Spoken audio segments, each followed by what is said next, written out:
garuu akkaawuntii koo na jalaa gubaniiru. Isaan duwwaatti na hambisuudha yaadan. Garuu kan hin milkaa'uuf uummanni koo jira. Hundumti keessan akkaawuntii kana like, share, repost, copy link, do it gochuudhaan na bira dhaabbadhaa. Duwwaatti hafuun hin jiru. Deemsitti fufa.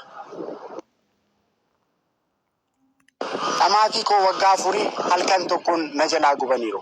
Akkaawuntii koo waggaa afur guutuu hidda dadhabee fooloorii 680 ga'e halkanii guyyaa irratti hojjedhee hirriba koo dhabeettiin dhamee na jalaa gubaniiru.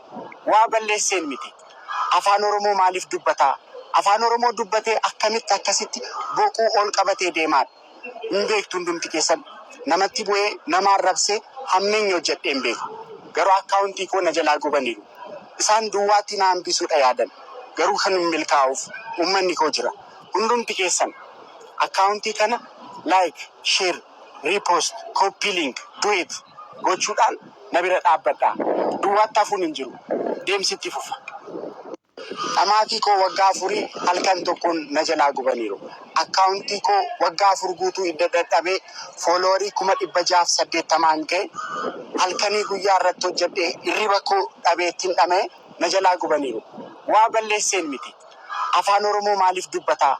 Afaan Oromoo dubbatee akkamitti akkasitti boquu ol qabatee deemaadha. Hin beektu hundumti.